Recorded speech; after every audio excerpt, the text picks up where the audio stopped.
The Book of Judges, Chapter 1.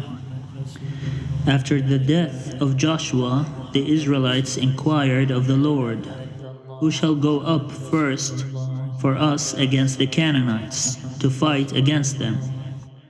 The Lord said, "Judah shall go up. I hereby give the land into his hand." Judah said to his brother Simeon, "Come up with me into the territory allotted to me, that we may fight against the Canaanites. Then I too will go with you into the territory allotted to you." So Simeon went with him. Then Judah went up, and the Lord gave the Canaanites and the Perizzites into their hand, and they defeated 10,000 of them at Bezek. They came upon Adoni-Bezek at Bezek and fought against him, and defeated the Canaanites and the Perizzites. Adoni-Bezek fled, but they pursued him, and caught him, and cut off his thumbs and big toes. Adoni-Bezek said, 70 kings with their thumbs and big toes cut off used to pick up scraps under my table, as I have done. So God has paid me back. They brought him to Jerusalem, and he died there. Then the people of Judah fought against Jerusalem and took it. They put it to the sword and set the city on fire. Afterward, the people of Judah went down to fight against the Canaanites who lived in the hill country, in the Negeb, and in the lowland. Judah went against the Canaanites who lived in Hebron. The name of Hebron was formerly Kiriath Arba, and they defeated Shishai and Ahiman and Talmai. From there they went against the inhabitants of Debir. The name of Debir was formerly Kiriath Sefer. Then Caleb said, "Whoever attacks Kiriath Sefer and takes it, I will give him my daughter Achsah as wife." And Othniel, son of Kenaz, Caleb's younger brother, took it, and he gave him his daughter Achsah as wife. When she came to him, she urged him to ask her father for a field.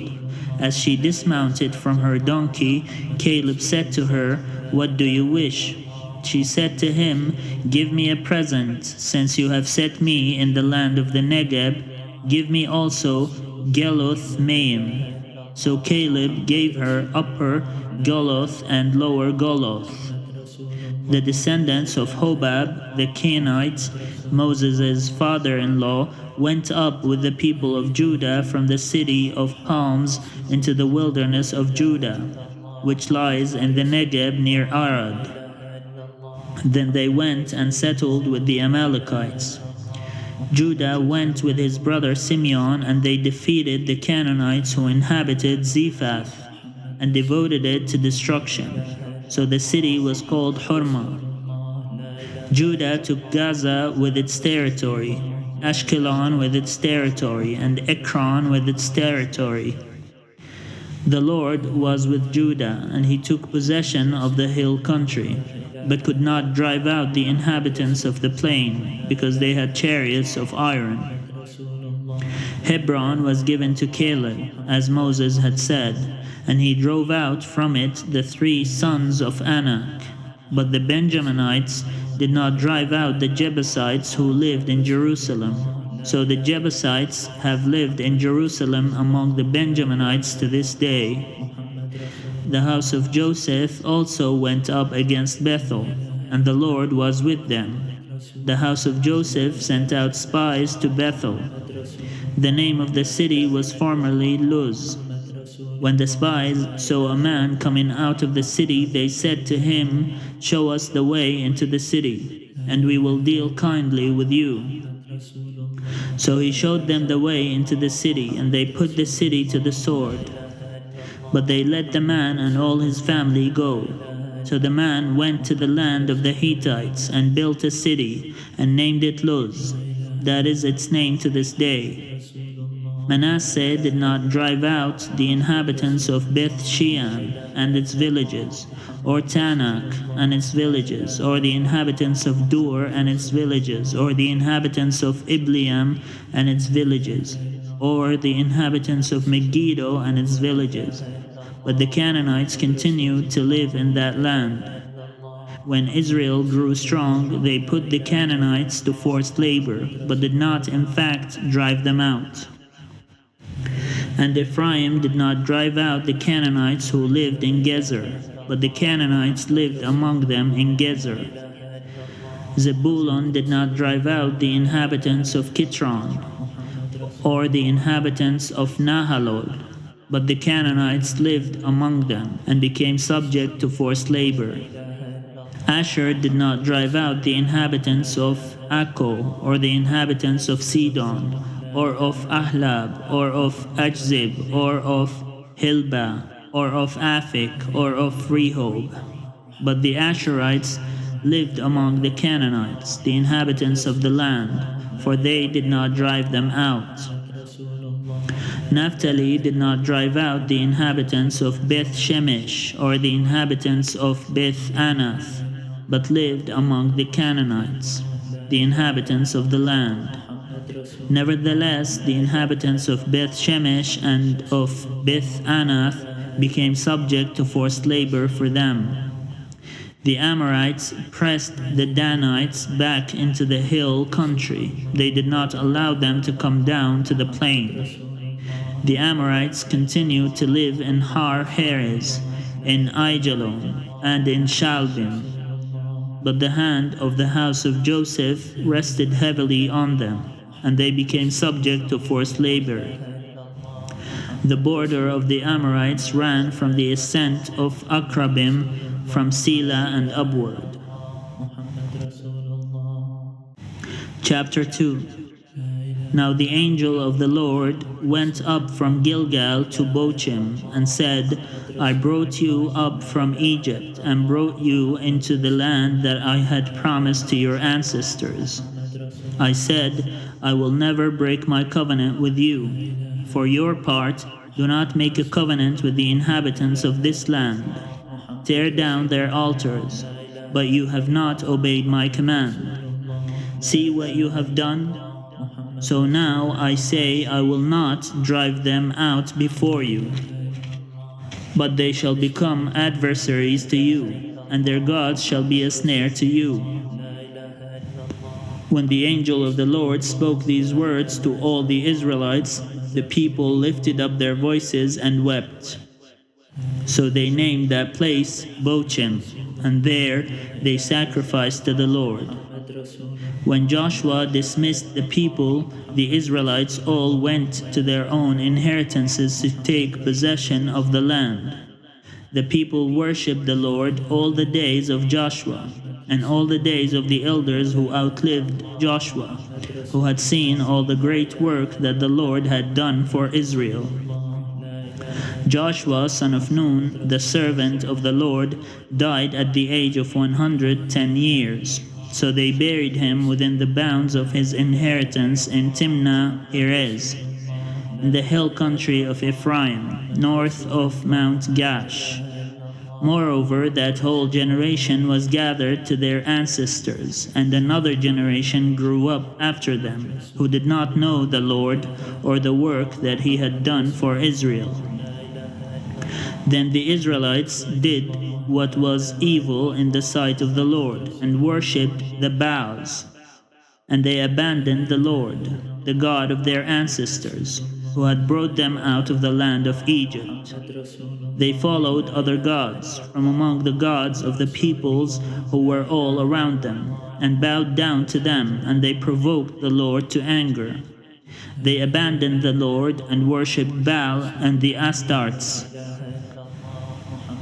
So the anger of the Lord was kindled against Israel, and he gave them over to plunderers who plundered them, and he sold them into the power of their enemies all around, so that they could no longer withstand their enemies. Whenever they marched out, the hand of the Lord was against them to bring misfortune. as the Lord had warned them and sworn to them, and they were in great distress. Then the Lord raised up judges who delivered them out of the power of those who plundered them. Yet they did not listen even to their judges, for they lusted after other gods and bowed down to them. They soon turned aside from the way in which their ancestors had walked, who had obeyed the commandments of the Lord. They did not follow their example. Whenever the Lord raised up judges for them, the Lord was with the judge, and he delivered them from the hand of their enemies all the days of the judge. For the Lord would be moved to pity by their groaning because of those who persecuted and oppressed them. But whenever the judge died, they would relapse and behave worse than their ancestors, following other gods, worshipping them and bowing down to them.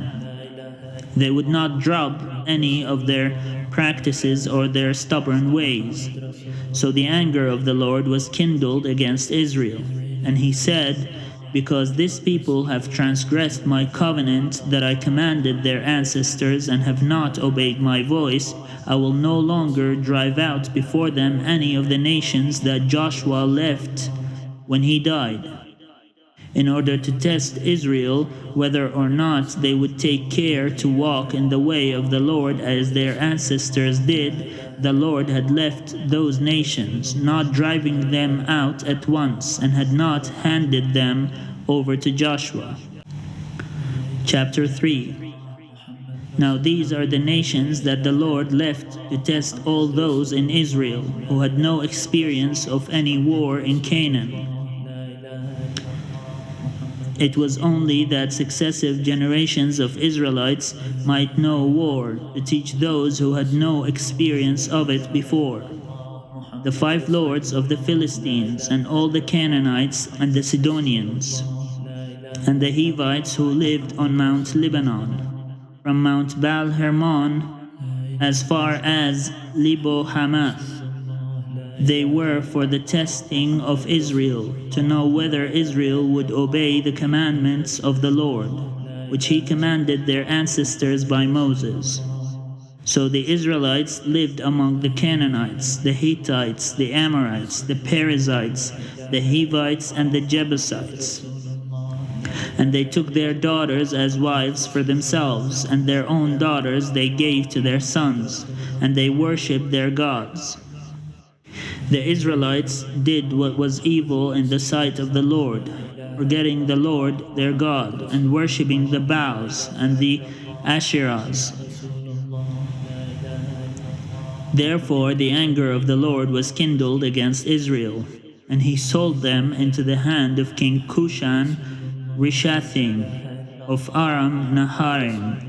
And the Israelites served Cushan Rishathaim 8 years. But when the Israelites cried out to the Lord raised up a deliverer for the Israelites, who delivered them. Othniel, son of Kenaz, Caleb's young brother. The Spirit of the Lord came upon him, and he judged Israel. He went out to war, and the Lord gave King Cushan Rishathaim of Aram into his hand, and his hand prevailed over Cushan Rishathaim. So the land had rest 40 years. Then Othniel, son of Kenaz, died.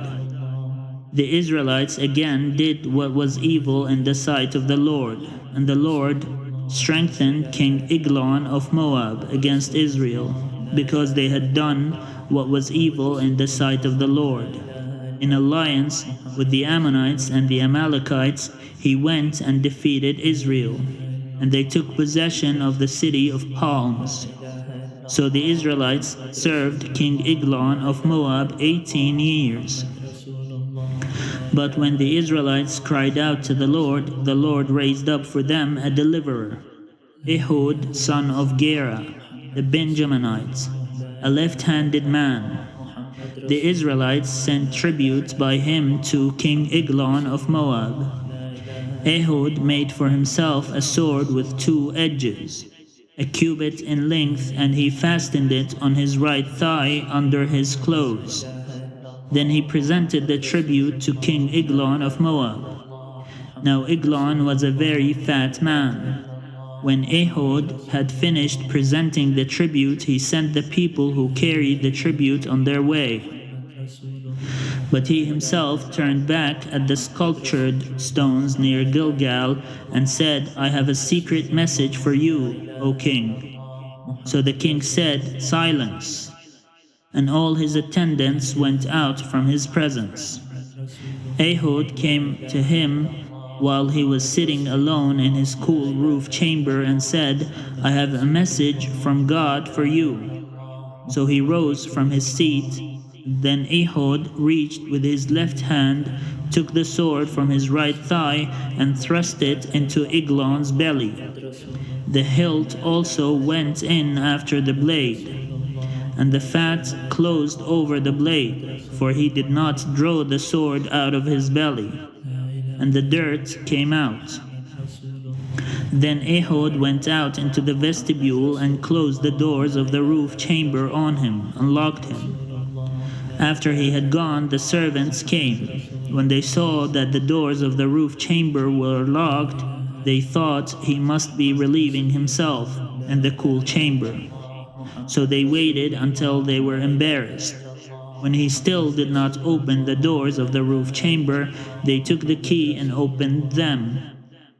There was their lord lying dead on the floor. Ehud escaped while they delayed, and passed beyond the sculpted stones and escaped to Seirah. When he arrived, he sounded the trumpet in the hill country of Ephraim, and the Israelites went down with him from the hill country, having him at their head. He said to them, Follow after me, for the Lord has given your enemies, the Moabites, into your hand. So they went down after him and seized the fords of the Jordan against the Moabites, and allowed no one to cross over. At that time they killed about 10,000 of the Moabites, all strong, able-bodied men. No one escaped. So Moab was subdued that day under the hand of Israel, and the land had rest 80 years. After him came Shamgar, son of Anath, who killed 600 of the Philistines with an ox goad. He too delivered Israel.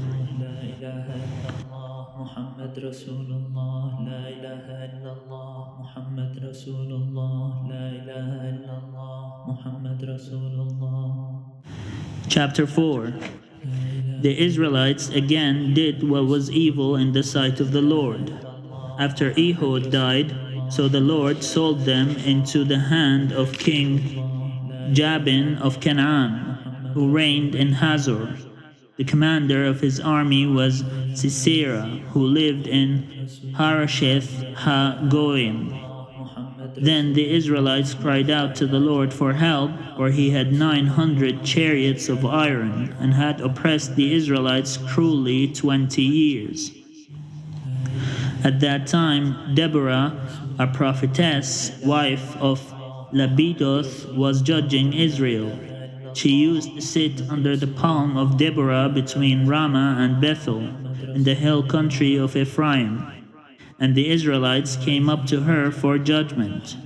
She sent and summoned Barak, son of Abinoam, from Kedesh in Naphtali, and said to him, The Lord, the God of Israel, commands you, Go, take possession at Mount Tabor, bringing 10,000 from the tribe of Naphtali and the tribe of Zebulun.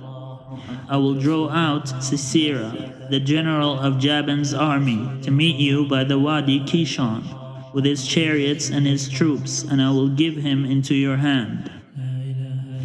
Barak said to her, If you will go with me, I will go, but if you will not go with me, I will not go. And she said, I will surely go with you. Nevertheless, the road on which you are going will not lead to your glory, for the Lord will sell Sisera into the hand of a woman. Then Deborah got up and went with Barak to Kedesh. Barak summoned Zebulun and Naphtali to Kedesh, and 10,000 warriors went up behind him, and Deborah went up with him. Now Heber the Kenite had separated from the other Kenites, that is, the descendants of Hobab, the father-in-law of Moses, and had encamped as far away as Elon Bezanim, which is near Kedesh. When Sisera was told that Barak son of Abinom had gone up to Mount Tabor, Sisera called out all his chariots, 900 chariots of iron, and all the troops who were with him, from Harosheth Hagoyim to the Wadi Kishon. Then Deborah said to Barak, "Up, for this is the day on which the Lord has given Sisera into your hand. The Lord is indeed going out before you." So Barak went down from Mount Tabor with 10,000 warriors following him. And the Lord threw Sisera and all his chariots and all his army into a panic before Barak. Sisera got down from his chariot and fled away on foot, while Barak pursued the chariots and the army to Harosheth Hagoyim. All the army of Sisera fell by the sword. No one was left. Now Sisera had fled away on foot to the tent of Jael, wife of Heber the Kenite. For there was peace between King Jabin of Hazor and the clan of Heber the Kenite. Jael came out to meet Sisera and said to him, "Turn aside, my lord, turn aside to me, have no fear." So he turned aside to her into the tent, and she covered him with a rug. Then he said to her, "Please give me a little water to drink, for I am thirsty." So she opened a skin of milk and gave him a drink and covered him. He said to her, "Stand at the entrance of the tent, and if anybody comes and asks you, 'Is anyone here?' say no." But Jael, wife of Heber, took a tent peg and took a hammer in her hand and went softly to him and drove the peg into his temple until it went down into the ground. He was lying fast asleep from weariness, and he died. Then, as Barak came in pursuit of Sisera, Jael went out to meet him and said to him, "Come, and I will show you the man whom you are seeking."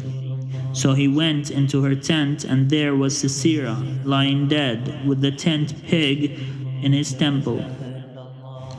So on that day God subdued King Jabin of Canaan before the Israelites. Then the hand of the Israelites bore harder and harder on King Jabin of Canaan until they destroyed King Jabin of Canaan.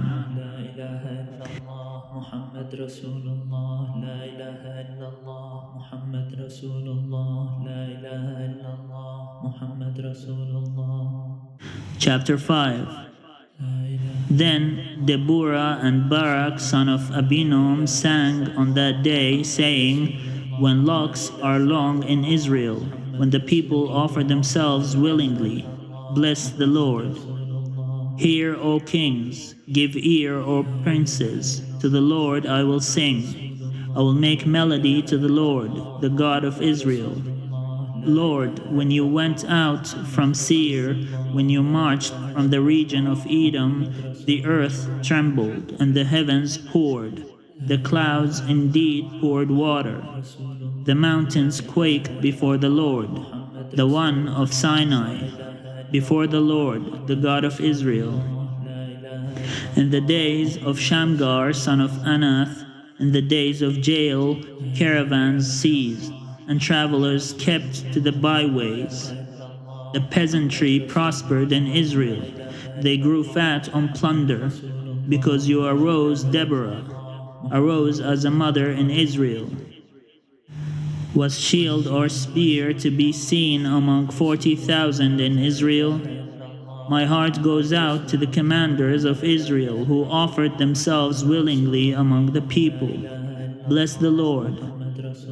Tell of it, you who ride on white donkeys, you who sit on rich carpets, and you who walk by the way. to the sound of musicians at the watering places. There they repeat the triumphs of the Lord, the triumphs of his peasantry in Israel. Then down to the gates marched the people of the Lord.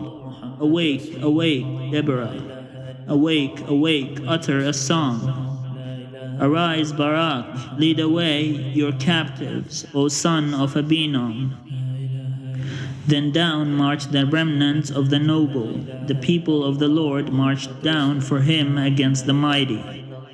From Ephraim they set out into the valley, following you, Benjamin, with your kin. From Machir marched down the commanders, and from Zebulun those who bear the marshal's staff.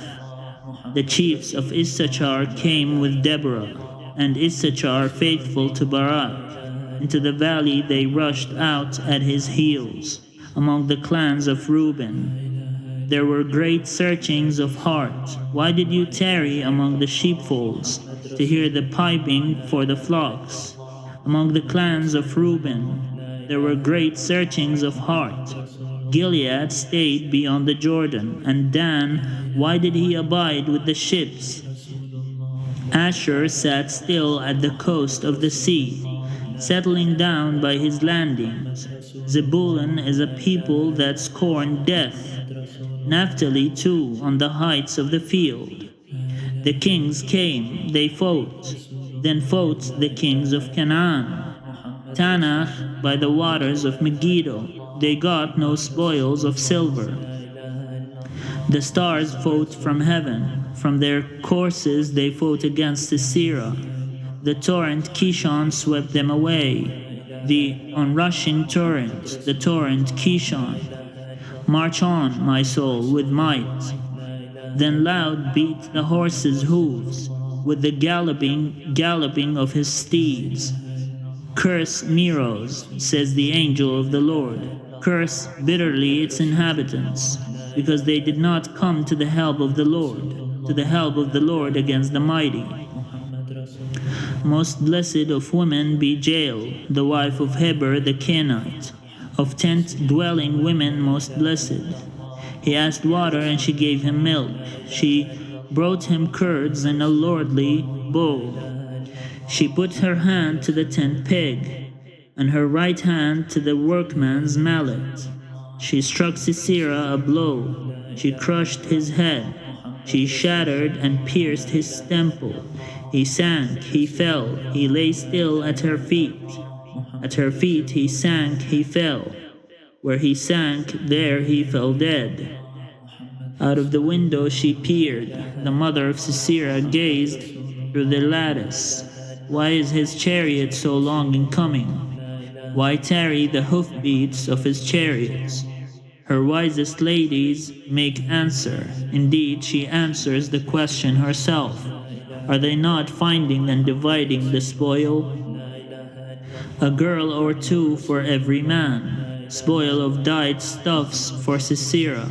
Spoil of dyed stuffs embroidered. 2 pieces of dyed work embroidered for my neck as spoil. So perish all your enemies, O Lord, but may your friends be like the sun as it rises in its might. And the land had rest 40 years.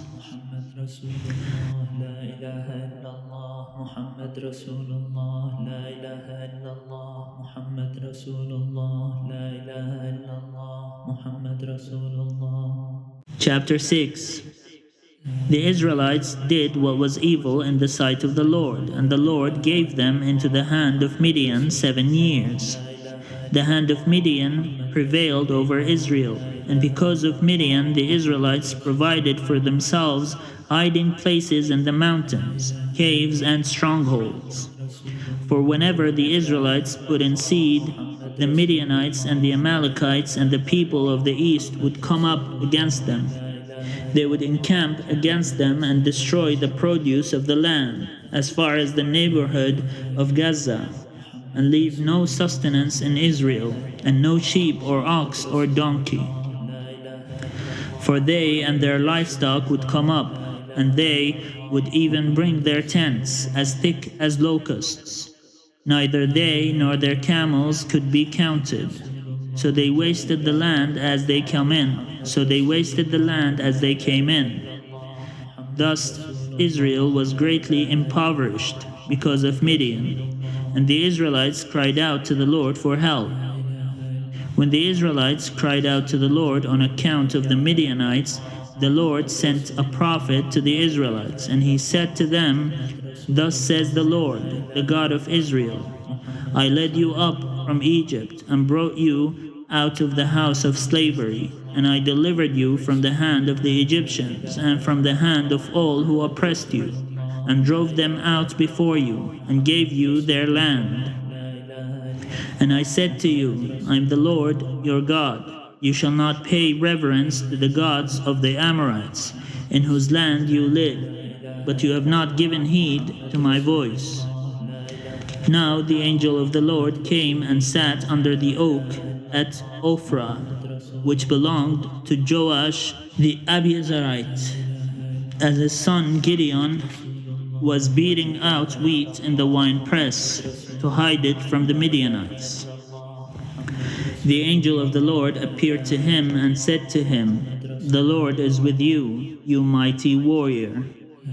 Gideon answered him, "But sir, if the Lord is with us, why then has all this happened to us? And where are all his wonderful deeds that our ancestors recounted to us, saying, 'Did not the Lord bring us up from Egypt?' But now the Lord has cast us off and given us into the hand of Midian." Then the Lord turned to him and said, "Go in this might of yours and deliver Israel from the hand of Midian. I hereby commission you." He responded, "But sir, how can I deliver Israel? My clan is the weakest in Manasseh, and I am the least in my family." The Lord said to him, "But I will be with you, and you shall strike down the Midianites, every one of them." Then he said to him, "If now I have found favor with you, then show me a sign that it is you who speak with me. Do not depart from here until I come to you, and bring out my present and set it before you." And he said, "I will stay until you return." So Gideon went into his house and prepared a kid and unleavened cakes from an ephah of flour. The meat he put in a basket, and the broth he put in a pot, and brought them to him under the oak and presented them. The angel of God said to him, "Take the meat and the unleavened cakes and put them on this rock, and pour out the broth." And he did so. Then the angel of the Lord reached out the tip of the staff that was in his hand and touched the meat and the unleavened cakes, and fire sprang up from the rock and consumed the meat and the unleavened cakes. And the angel of the Lord vanished from his sight. Then Gideon perceived that it was the angel of the Lord. And Gideon said, "Help me, Lord God, for I have seen the angel of the Lord face to face." But the Lord said to him, "Peace be to you, do not fear, you shall not die." Then Gideon built an altar there to the Lord, and called it, "The Lord is Peace." To this day it still stands at Ophrah, which belongs to the Abiezrites. That night the Lord said to him, "Take your father's bull, the second bull 7 years old, and pull down the altar of Baal that belongs to your father, and cut down the sacred pole that is beside it, and build an altar to the Lord your God on the top of the stronghold here, in proper order. Then take the second bull and offer it as a burnt offering with the wood of the sacred pole that you shall cut down." So Gideon took 10 of his servants and did as the Lord had told him. But because he was too afraid of his family and the townspeople to do it by day, he did it by night. When the townspeople rose early in the morning, the altar of Baal was broken down, and the sacred pole beside it was cut down, and the second bull was offered on the altar that had been built. So they said to one another, "Who has done this?" After searching and inquiring, they were told, "Gideon, son of Joash, did it." Then the townspeople said to Joash, "Bring out your son, so that he may die, for he has pulled down the altar of Baal and cut down the sacred pole beside it." But Joash said to all who were arrayed against him, "Will you contend for Baal, or will you defend his cause? Whoever contends for him shall be put to death by morning. If he is a god, let him contend for himself, because his altar has been pulled down." Therefore, on that day, Gideon was called Jerubbaal, that is to say, "Let Baal contend against him," because he pulled down his altar. Then all the Midianites and the Amalekites and the people of the east came together, and crossing the Jordan they encamped in the valley of Jezreel. But the Spirit of the Lord took possession of Gideon, and he sounded the trumpet. And the Abiezrites were called out to follow him. He sent messengers throughout all Manasseh, and they too were called out to follow him. He also sent messengers to Asher, Zebulun, and Naphtali, and they went up to meet them.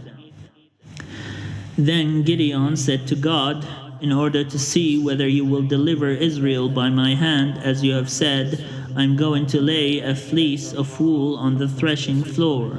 If there is dew on the fleece alone, and it is dry on all the ground, then I shall know that you will deliver Israel by my hand, as you have said." And it was so. When he rose early next morning and squeezed the fleece, he wrung enough dew from the fleece to fill a bowl with water. Then Gideon said to God, "Do not let your anger burn against me. Let me speak one more time. Let me, please, make trial with the fleece just once more. Let it be dry only on the fleece, and on all the ground let there be dew." And God did so that night. It was dry on the fleece only, and on all the ground there was dew.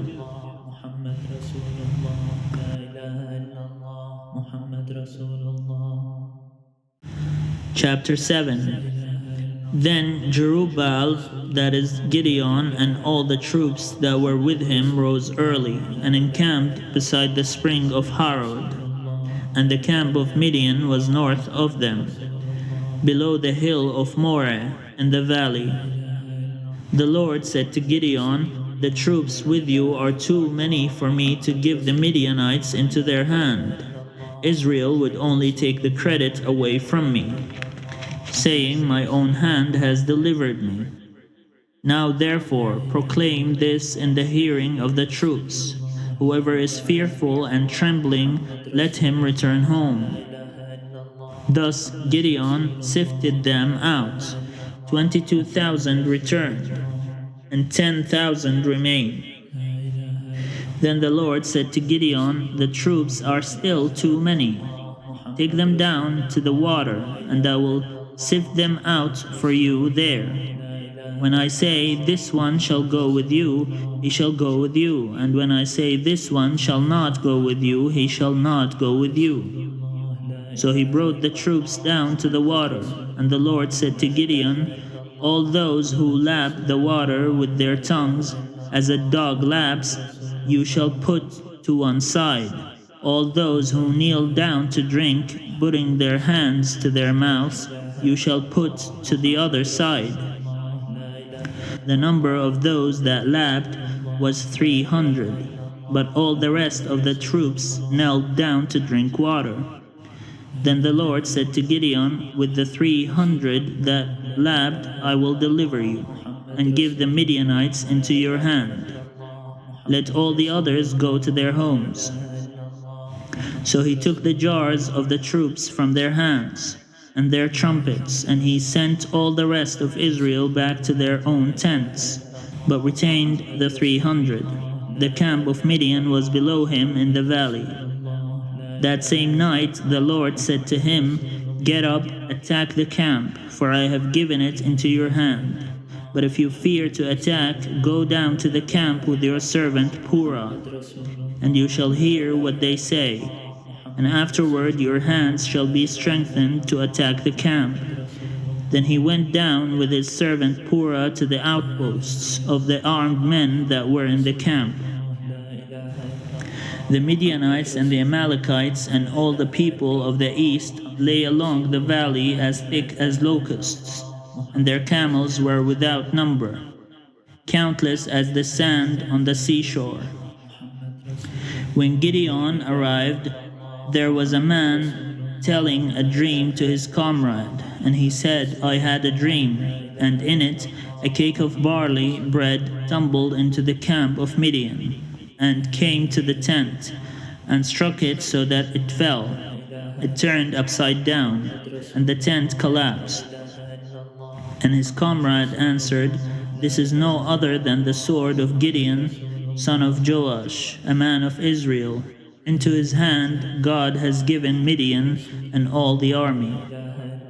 When Gideon heard the telling of the dream and its interpretation, he worshipped. And he returned to the camp of Israel and said, "Get up, for the Lord has given the army of Midian into your hand." After he divided the 300 men into 3 companies and put trumpets into the hands of all of them and empty jars with torches inside the jars, he said to them, "Look at me and do the same. When I come to the outskirts of the camp, do as I do. When I blow the trumpets, I and all who are with me, then you also blow the trumpets around the whole camp and shout, 'For the Lord and for Gideon.'" So Gideon and the 100 who were with him came to the outskirts of the camp at the beginning of the middle watch, when they had just said the watch, and they blew the trumpets and smashed the jars that were in their hands. So the 3 companies blew the trumpets and broke the jars, holding in their left hand the torches and in their right hands the trumpets to blow. And they cried, "A sword for the Lord and for Gideon." Every man stood in his place all around the camp, and all the men in camp ran. They cried out and fled. When they blew the 300 trumpets, the Lord set every man's sword against his fellow and against all the army.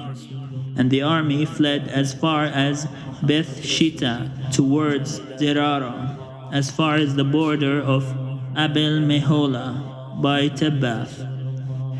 And the men of Israel were called out from Naphtali and from Asher and from all Manasseh, and they pursued after the Midianites. Then Gideon sent messengers throughout all the hill country of Ephraim, saying, "Come down against the Midianites and seize the waters against them, as far as Beth-bara, and also the Jordan." So all the men of Ephraim were called out, and they seized the waters as far as Beth-bara, and also the Jordan.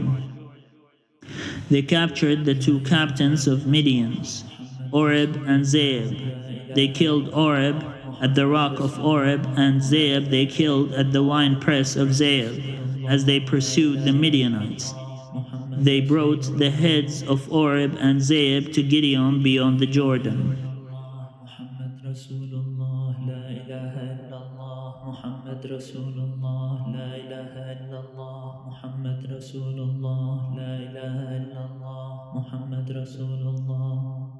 Chapter 8. Then the Ephraimites said to him, "What have you done to us, not to call us when you went to fight against the Midianites?" And they upbraided him violently. So he said to them, "What have I done now in comparison with you? Is not the gleaning of the grapes of Ephraim better than the vintage of Abiezer? God has given into your hands the captains of Midian, Oreb and Zeeb. What have I been able to do in comparison with you?" When he said this, their anger against him subsided.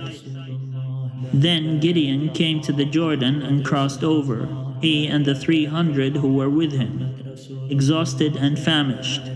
So he said to the people of Sukkoth, "Please give some loaves of bread to my followers, for they are exhausted, and I am pursuing Zebah and Zalmunna, the kings of Midian." But the officials of Sukkoth said, "Do you already have in your possession the hands of Zebah and Zalmunna, that we should give bread to your army?" Gideon replied, "Well then, when the Lord has given Zebah and Zalmunna into my hand, I will trample your flesh on the thorns of the wilderness and on briars." From there he went up to Penuel and made the same request of them, and the people of Penuel answered him as the people of Sukkoth had answered. So he said to the people of Penuel, "When I come back victorious, I will break down this tower." Now Zebah and Zalmunna were in Karkur with their army, about 15,000 men, all who were left of all the army of the people of the east, for 120,000 men bearing arms had fallen. So Gideon went up by the caravan route east of Nobah and Jogbeha and attacked the army, for the army was off its guard. Zebah and Zalmunna fled, and he pursued them and took the 2 kings of Midian, Zebah and Zalmunna, and threw all the army into panic. When Gideon, son of Joash, returned from the battle by the ascent of Heres, he caught a young man, one of the people of Sukkoth, and questioned him, and he listed for him the officials and elders of Sukkoth, 77 people. Then he came to the people of Sukkoth and said, "Here are Zebah and Zalmunna, about whom you taunted me, saying, 'Do you already have in your possession the hands of Zebah and Zalmunna, that we should give bread to your troops who are exhausted?'" So he took the elders of the city, and he took thorns of the wilderness and briars, and with them he trampled the people of Sukkoth. He also broke down the tower of Penuel and killed the men of the city. Then he said to Zebah and Zalmunna, "What about the men whom you killed at Tabor?" They answered, "As you are, so were they, every one of them. They resembled the sons of a king." And he replied, "They were my brothers, the sons of my mother. As the Lord lives, if you had saved them alive, I would not kill you." So he said to Jether, his firstborn, "Go, kill them." But the boy did not draw his sword, for he was afraid, because he was still a boy. Then Zebah and Zalmunna said, "You come and kill us, for as the man is, so is his strength." So Gideon proceeded to kill Zebah and Zalmunna, and he took the crescents that were on the necks of their camels. Then the Israelites said to Gideon, "Rule over us, you and your son and your grandson also, for you have delivered us out of the hand of Midian." Gideon said to them, "I will not rule over you, and my son will not rule over you. The Lord will rule over you." Then Gideon said to them, "Let me make a request of you. Each of you give me an earring he has taken as booty." For the enemy had golden earrings because they were Ishmaelites. "We were willing to give them," they answered. So they spread a garment, and each threw into it an earring he had taken as booty. The weight of the golden earrings that he requested was 1,700 shekels of gold, apart from the crescents and the pendants and the purple garments worn by the kings of Midian, and the collars that were on the necks of their camels. Gideon made an ephod of it and put it in his town, in Ophrah, and all Israel prostituted themselves to it there, and it became a snare to Gideon and to his family. So Midian was subdued before the Israelites, and they lifted up their hands no more.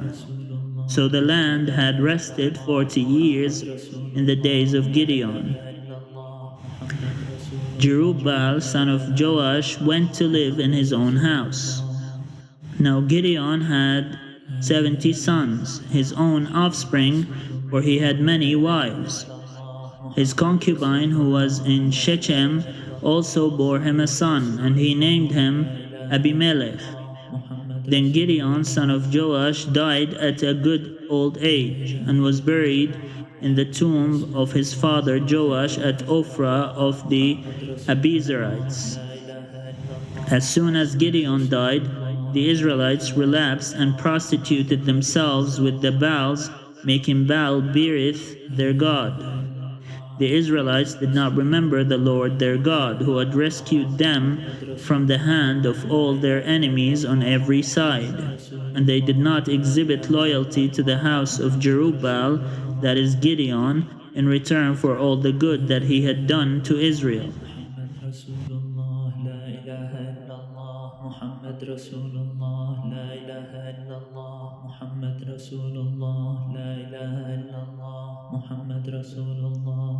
Chapter 9.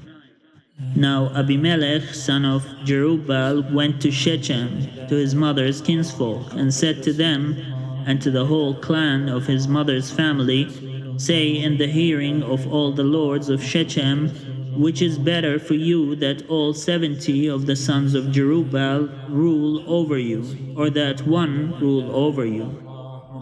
Remember also that I am your bone and your flesh. So his mother's kinsfolk spoke all these words on his behalf in the hearing of all the lords of Shechem, and their hearts inclined to follow Abimelech, for they said, He is our brother. They gave him 70 pieces of silver out of the temple of Baal-berith, with which Abimelech hired worthless and reckless fellows who followed him. He went to his father's house at Ophrah and killed his brothers, the sons of Jerubbaal, 70 men, on one stone. But Jotham, the youngest son of Jerubbaal, survived, for he hid himself. Then all the lords of Shechem and all Beth Millo came together, and they went and made Abimelech king by the oak of the pillar at Shechem. When it was told to Jotham, he went and stood on the top of Mount Gerizim and cried aloud and said to them, Listen to me, you lords of Shechem, so that God may listen to you. The trees once went out to anoint a king over themselves. So they said to the olive tree, Reign over us. The olive tree answered them, Shall I stop producing my rich oil, by which mortals are honored, and go to sway over the trees? Then the trees said to the fig tree, You come and reign over us. But the fig tree answered them, Shall I stop producing my sweetness and my delicious fruit, and go to sway over the trees? Then the trees said to the vine, You come and reign over us. But the vine said to them, Shall I stop producing my wine that cheers mortals, and go to sway over the trees? So all the trees said to the bramble, You come and reign over us. And the bramble said to the trees, If in good faith you are anointing me king over you, then come and take refuge in my shade. But if not, let fire come out of the bramble and devour the cedars of Lebanon. Now therefore, if you acted in good faith and honor when you made Abimelech king, and if you have dealt well with Jerubbaal and his house, and have done to him as his actions deserved, for my father fought for you, and risked his life, and rescued you from the hand of Midian. But you have risen up against my father's house this day, and have killed his sons, 70 men on one stone, and have made Abimelech, the son of his slave woman, king over the lords of Shechem, because he is your kinsman. If I say you have acted in good faith and honor with Jerubbaal and with his house this day, then rejoice in Abimelech, and let him also rejoice in you. But if not, let fire come out from Abimelech and devour the lords of Shechem and Beth Millo. And let fire come out from the lords of Shechem and from Beth Millo and devour Abimelech. Then Jotham ran away and fled, going to Beer, where he remained for fear of his brother Abimelech. Abimelech ruled over Israel 3 years, but God sent an evil spirit between Abimelech and the lords of Shechem, and the lords of Shechem dealt treacherously with Abimelech. This happened so that the violence done to the 70 sons of Jerubbaal might be avenged, and their blood be laid on their brother Abimelech, who killed them, and on the lords of Shechem, who strengthened his hands to kill his brothers. So out of hostility to him, the lords of Shechem set ambushes on the mountain tops. They robbed all who passed by them along that way, and it was reported to Abimelech. When Gal, son of Ebed, moved into Shechem with his kinsfolk, the lords of Shechem put confidence in him. They went out into the field and gathered the grapes from their vineyards, trod them, and celebrated. Then they went into the temple of their god, ate and drank, and ridiculed Abimelech. Gal, son of Ebed, said, "Who is Abimelech, and who are we of Shechem, that we should serve him? Did not the son of Jerubbaal and Zebul, his officers, serve the men of Hamor, father of Shechem? Why then should we serve him? If only this people were under my command. Then I would remove Abimelech. I would say to him, increase your army and come out." When Zebul, the ruler of the city, heard the words of Gal, son of Ebed, his anger was kindled. He sent messengers to Abimelech at Arumah, saying, "Look, Gal, son of Ebed, and his kinsfolk have come to Shechem, and they are stirring up the city against you. Now therefore, go by night, you and the troops that are with you, and lie in wait in the fields. Then early in the morning, as soon as the sun rises, get up and rush on the city, and when he and the troops that are with him come out against you, you may deal with them as best you can." So Abimelech and all the troops with him got up by night and lay in wait against Shechem in 4 companies.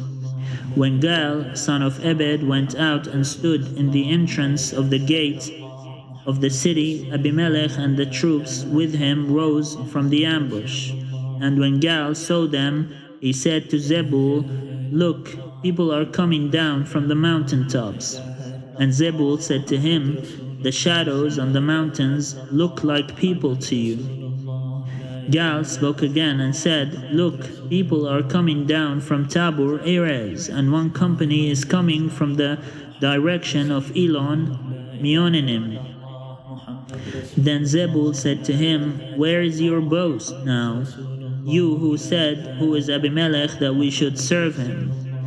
Are not these the troops you made light of? Go out now and fight with them." So Gal went out at the head of the lords of Shechem and fought with Abimelech. Abimelech chased him, and he fled before him. Many fell wounded, up to the entrance of the gate.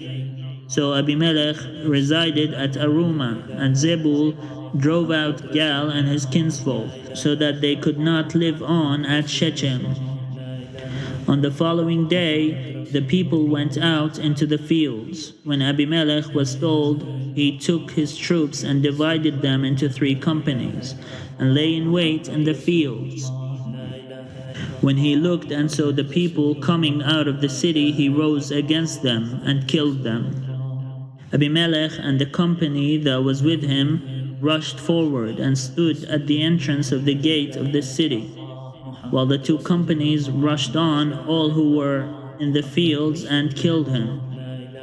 while the two companies rushed on all who were in the fields and killed them.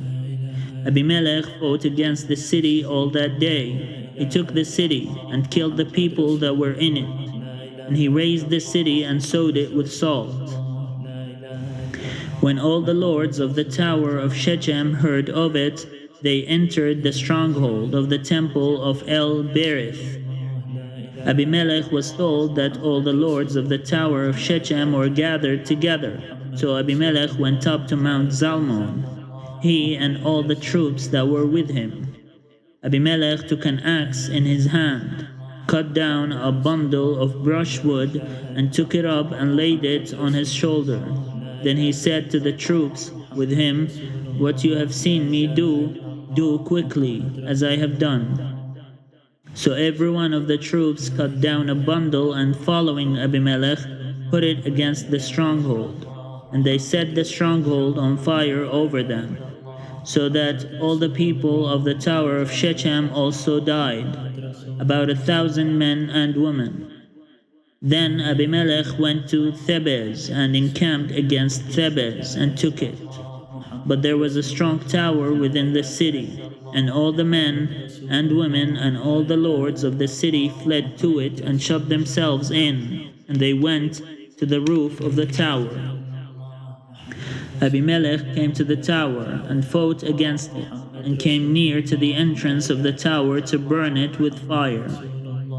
But a certain woman threw an upper millstone on Abimelech's head and crushed his skull. Immediately he called to the young man who carried his armor and said to him, "Draw your sword and kill me, so people will not say about me, 'A woman killed him.'" So the young man thrust him through, and he died. When the Israelites saw that Abimelech was dead, they all went home. Thus God repaid Abimelech for the crime he committed against his father in killing his 70 brothers. And God also made all the wickedness of the people of Shechem fall back on their heads, and on them came the curse of Jotham, son of Jerubbaal.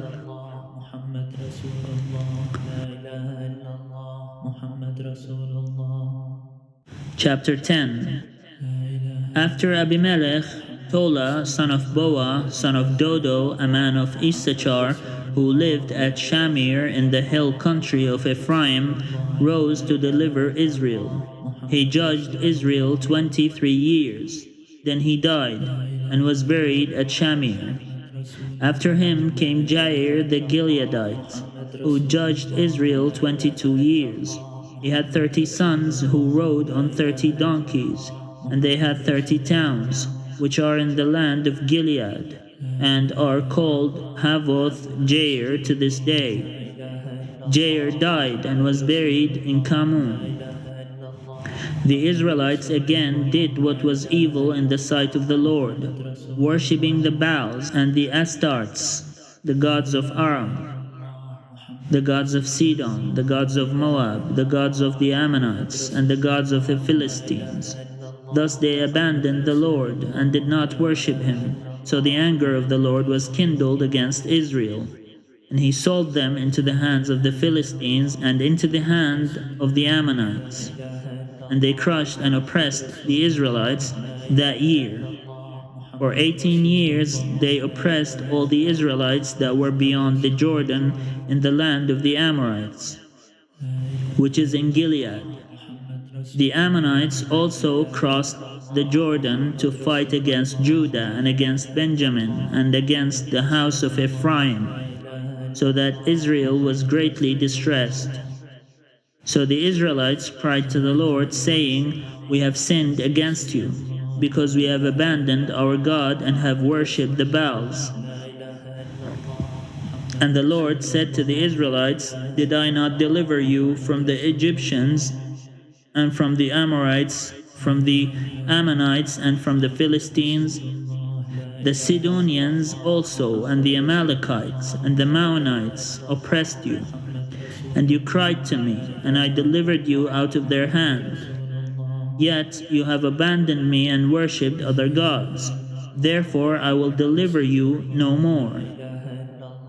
Go and cry to the gods whom you have chosen. Let them deliver you in the time of your distress. And the Israelites said to the Lord, We have sinned. Do to us whatever seems good to you, but deliver us this day. So they put away the foreign gods from among them and worshipped the Lord. And he could no longer bear to see Israel suffer. Then the Ammonites were called to arms, and they encamped at Gilead. And the Israelites came together, and they encamped at Mizpah. The commanders of the people of Gilead said to one another, Who will begin the fight against the Ammonites? He shall be head over all the inhabitants of Gilead.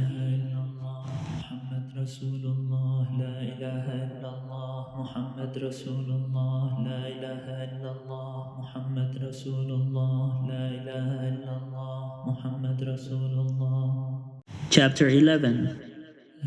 Now Jephthah the Gileadite, the son of a prostitute, was a mighty warrior. Gilead was the father of Jephthah. Gilead's wife also bore him sons, and when his wife's sons grew up, they drove Jephthah away, saying to him, You shall not inherit anything in our father's house, for you are the son of another woman. Then Jephthah fled from his brothers and lived in the land of Tob. Outlaws collected around Jephthah and went raiding with him. After a time, the Ammonites made war against Israel, and when the Ammonites made war against Israel, the elders of Gilead went to bring Jephthah from the land of Tob. They said to Jephthah, Come and be our commander, so that we may fight with the Ammonites. But Jephthah said to the elders of Gilead, Are you not the very ones who rejected me and drove me out of my father's house? So why do you come to me now when you are in trouble? The elders of Gilead said to Jephthah, Nevertheless, we have now turned back to you, so that you may go with us and fight with the Ammonites, and become head over us, over all the inhabitants of Gilead. Jephthah said to the leaders of Gilead, If you bring me home again to fight with the Ammonites, and the Lord gives them over to me, I will be your head. And the elders of Gilead said to Jephthah, The Lord will be witness between us. We will surely do as you say. So Jephthah went with the elders of Gilead, and the people made him head and commander over them. And Jephthah spoke all his words before the Lord at Mizpah. Then Jephthah sent messengers to the king of the Ammonites, and said, What is there between you and me, that you have come to me to fight against my land? The king of the Ammonites answered the messengers to Jephthah, Because Israel, on coming from Egypt, took away my land from the Arnon to the Jabbok and to the Jordan. Now therefore restore it peacefully. Once again Jephthah sent messengers to the king of the Ammonites and said to him, Thus says Jephthah, Israel did not take away the land of Moab or the land of the Ammonites. But when they came up from Egypt, Israel went through the wilderness to the Red Sea and came to Kadesh. Israel then sent messengers to the king of Edom, saying, Let us pass through your land. But the king of Edom would not listen. They also sent to the king of Moab, but he would not consent. So Israel remained at Kadesh. Then they journeyed through the wilderness, went around the land of Edom and the land of Moab, arrived on the east side of the land of Moab, and camped on the other side of the Arnon. They did not enter the territory of Moab, for the Arnon was the boundary of Moab.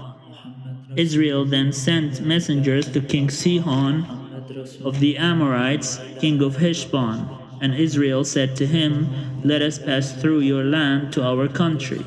But Sihon did not trust Israel to pass through his territory. So Sihon gathered all his people together and encamped at Jahaz and fought with Israel. Then the Lord, the God of Israel, gave Sihon and all his people into the hand of Israel, and they defeated them. So Israel occupied all the land of the Amorites, who inhabited that country. They occupied all the territory of the Amorites from the Arnon to the Jabbok, and from the wilderness to the Jordan. So now the Lord, the God of Israel, has conquered the Amorites for the benefit of his people Israel. Do you intend to take their place? Should you not possess what your God, Chemosh, gives you to possess? And should we not be the ones to possess everything that the Lord our God has conquered for our benefit? Now are you any better than King Balak, son of Zippor of Moab? Did he ever enter into conflict with Israel, or did he ever go to war with them? While Israel lived in Heshbon and its villages, and in Aroer and its villages, and in all the towns that are along the Arnon 300 years, why did you not recover them within that time? It is not I who have sinned against you, but you are the one who does me wrong by making war against me. But you are the one who does me wrong by making war on me. Let the Lord, who is judge, decide today for the Israelites or for the Ammonites. But the king of the Ammonites did not heed the message that Jephthah sent him. Then the Spirit of the Lord came upon Jephthah, and he passed through Gilead and Manasseh. He passed on to Mizpah of Gilead, and from Mizpah of Gilead he passed on to the Ammonites. And Jephthah made a vow to the Lord and said, If you will give the Ammonites into my hand, then whoever comes out of the doors of my house to meet me when I return victorious from the Ammonites shall be the Lord's, to be offered up by me as a burnt offering. So Jephthah crossed over to the Ammonites to fight against them, and the Lord gave them into his hand. He inflicted a massive defeat on them from Aroer to the neighborhood of Minnith, 20 towns, and as far as Abel Kiramim, so the Ammonites were subdued before the people of Israel. Then Jephthah came to his home at Mizpah, and there was his daughter coming out to meet him with timbrels and with dancing. She was his only child. He had no son or daughter except her. When he saw her, he tore his clothes and said, Alas, my daughter, you have brought me very low. You have become the cause of great trouble to me, for I have opened my mouth to the Lord, and I cannot take back my vow. She said to him, My father, if you have opened your mouth to the Lord, do to me according to what has gone out of your mouth. Now that the Lord has given you vengeance against your enemies, the Ammonites. And she said to her father, Let this thing be done for me. Grant me 2 months, so that I may go and wander on the mountains, and bewail my virginity, my companions and I. Go, he said, and sent her away for 2 months. So she departed, she and her companions, and bewailed her virginity on the mountains.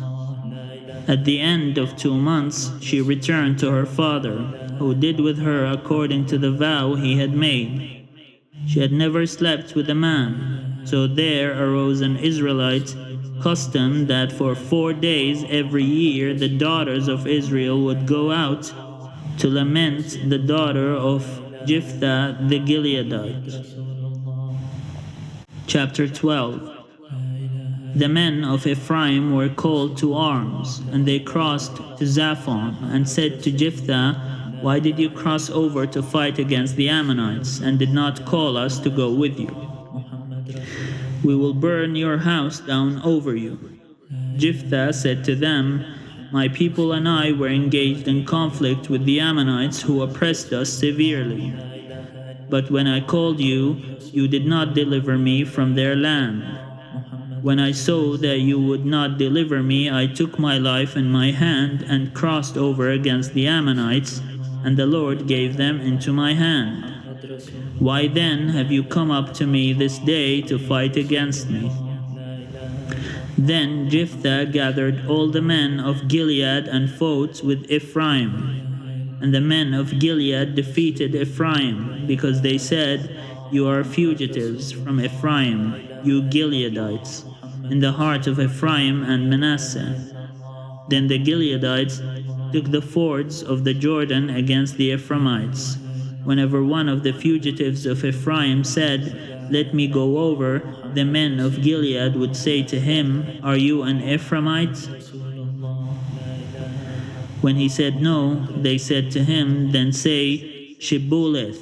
And he said Sibboleth, for he could not pronounce it right. Then they seized him and killed him at the fords of the Jordan. 42,000 of the Ephraimites fell at that time. Jephthah judged Israel 6 years. Then Jephthah the Gileadite died, and was buried in his town in Gilead. After him Ibzan of Bethlehem judged Israel. He had 30 sons. He gave his 30 daughters in marriage outside his clan, and brought in 30 young men from outside for his sons.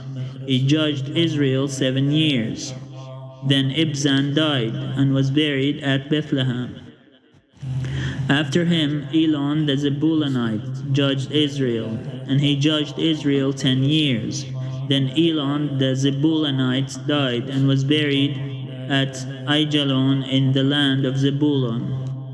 After him Abdon son of Hillel the Pirathonite judged Israel. He had 40 sons and 30 grandsons, who rode on 70 donkeys. He judged Israel 8 years. Then Abdon son of Hillel the Pirathonite died, and was buried at Pirathon in the land of Ephraim, in the hill country of the Amalekites.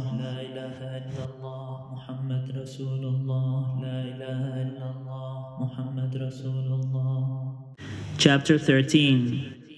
The Israelites again did what was evil in the sight of the Lord, and the Lord gave them into the hand of the Philistines 40 years.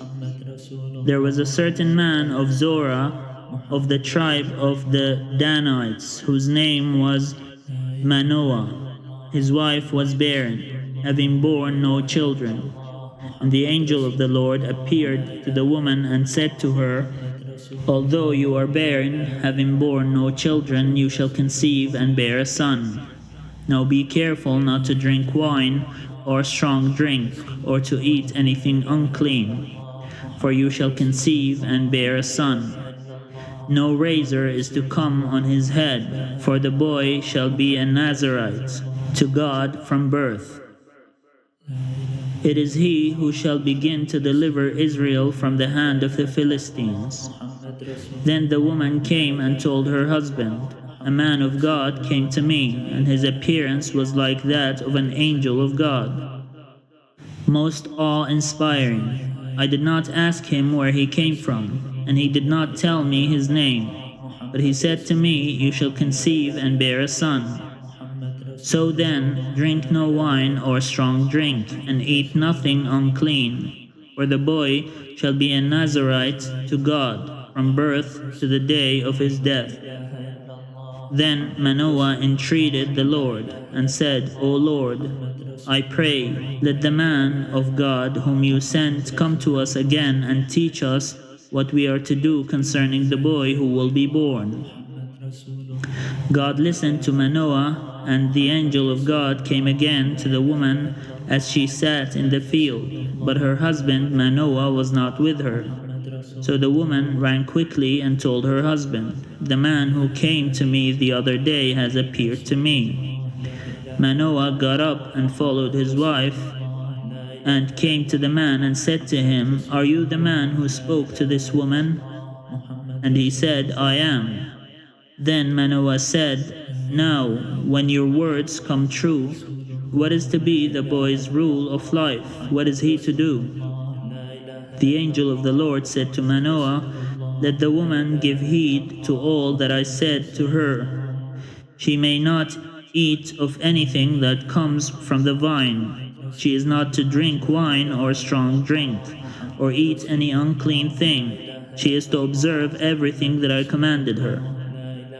Manoah said to the angel of the Lord, "Allow us to detain you and prepare a kid for you."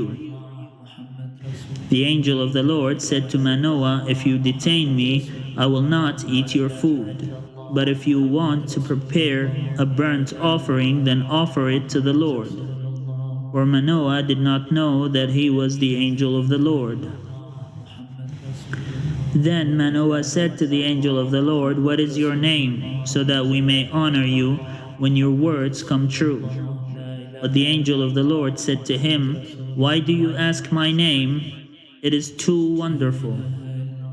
So Manoah took the kid with the grain offering and offered it on the rock to the Lord, to him who works wonders. When the flame went up toward heaven from the altar, the angel of the Lord ascended in the flame of the altar, while Manoah and his wife looked on, and they fell on their faces to the ground. The angel of the Lord did not appear again to Manoah and his wife. Then Manoah realized that it was the angel of the Lord. And Manoah said to his wife, "We shall surely die." But his wife said to him, "If the Lord had meant to kill us, he would not have accepted a burnt offering and a grain offering at our hands, or shown us all these things, or now announced to us such things as these." The woman bore a son and named him Samson. The boy grew, and the Lord blessed him. The Spirit of the Lord began to stir him in Mahane Dan, between Zorah and Eshtaol.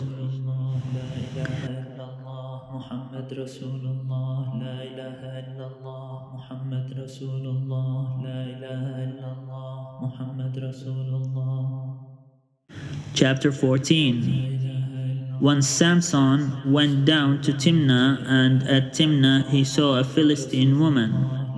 Then he came up and told his father and mother, "I saw a Philistine woman at Timnah.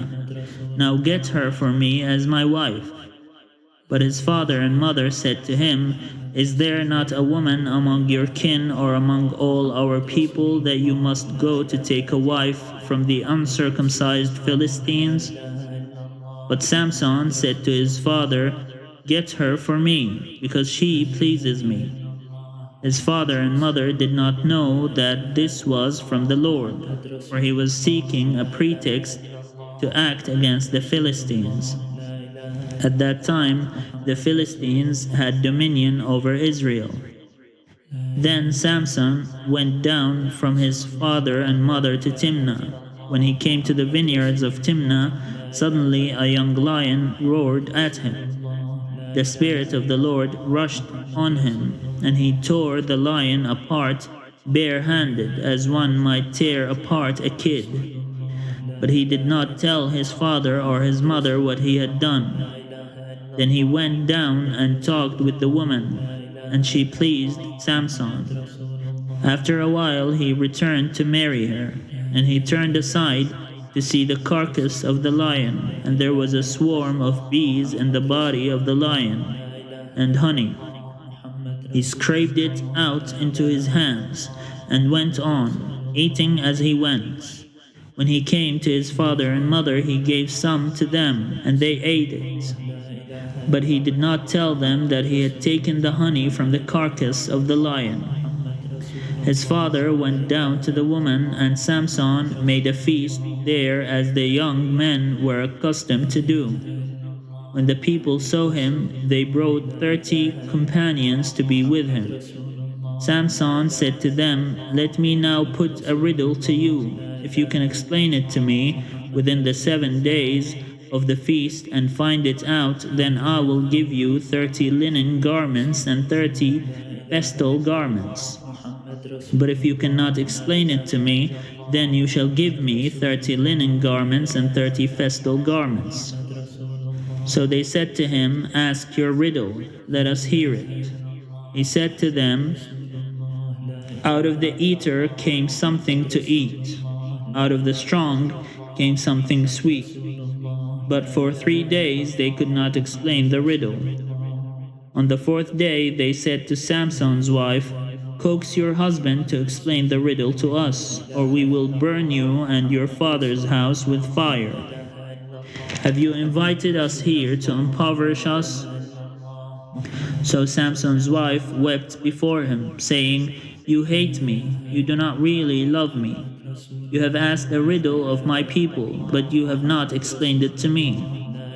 He said to her, "Look, I have not told my father or my mother. Why should I tell you?" She wept before him the 7 days that their feast lasted. And because she nagged him on the seventh day, he told her. Then she explained the riddle to her people. The men of the town said to him on the seventh day, before the sun went down, "What is sweeter than honey? What is stronger than a lion?" And he said to them, "If you have not plowed with my heifer, you would not have found out my riddle." Then the Spirit of the Lord rushed on him, and he went down to Ashkelon. He killed 30 men of the town, took their spoil, and gave the festal garments to those who had explained the riddle. In hot anger he went back to his father's house, and Samson's wife was given to his companion, who had been his best man.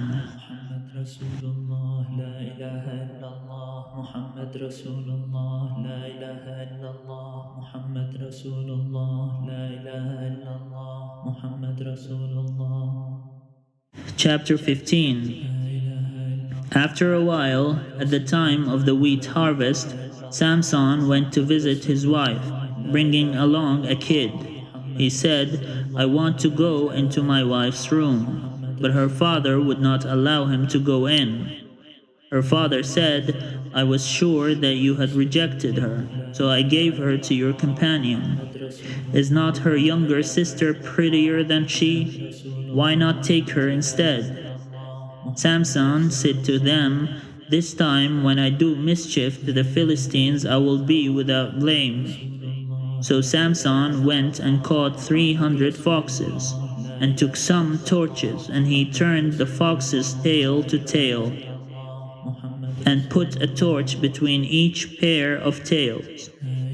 When he had set fire to the torches, he let the foxes go into the standing grain of the Philistines, and burned up the shocks and the standing grain, as well as the vineyards and olive groves. Then the Philistines asked, "Who has done this?"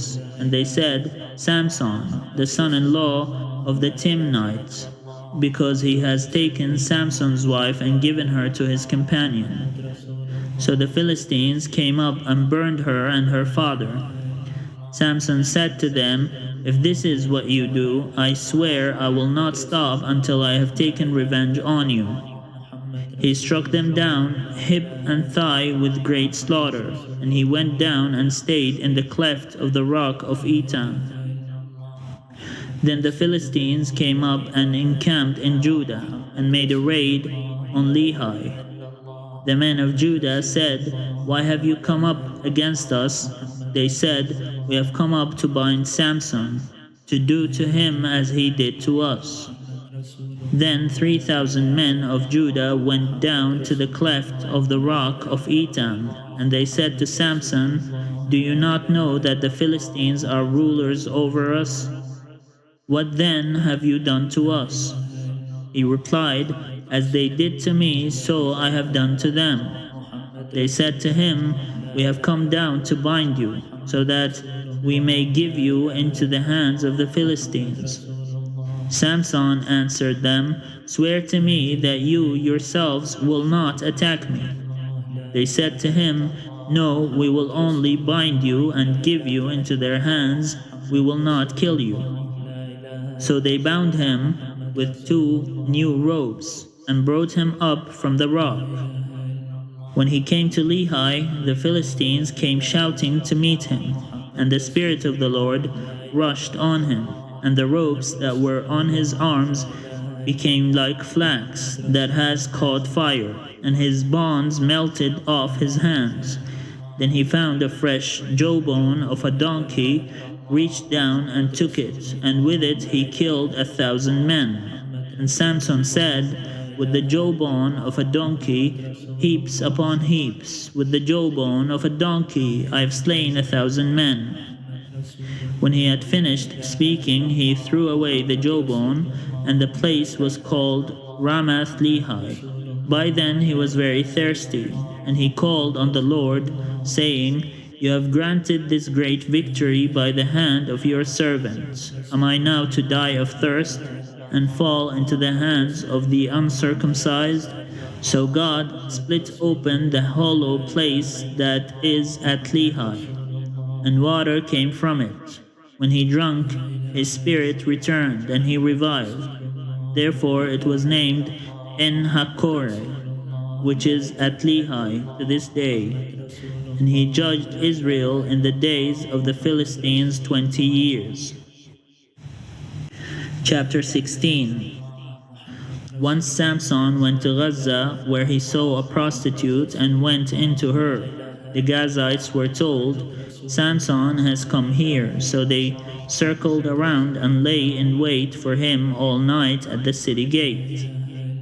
They kept quiet all night, thinking, Let us wait until the light of the morning, then we will kill him. But Samson lay only until midnight. Then at midnight he rose up, took hold of the doors of the city gate, and the two posts pulled them up, bar and all, put them on his shoulders, and carried them to the top of the hill that is in front of Hebron. After this he fell in love with a woman in the valley of Sorek, whose name was Delilah. The lords of the Philistines came to her and said to her, Coax him, and find out what makes his strength so great, and how we may overpower him, so that we may bind him in order to subdue him, and we will each give you 1,100 pieces of silver. So Delilah said to Samson, Please tell me what makes your strength so great, and how you could be bound, so that one could subdue you. Samson said to her, If they bind me with 7 fresh bowstrings that are not dried out, then I shall become weak, and be like anyone else. Then the lords of the Philistines brought her 7 fresh bowstrings that had not dried out, and she bound him with them, while men were lying in wait in an inner chamber. She said to him, The Philistines are upon you, Samson.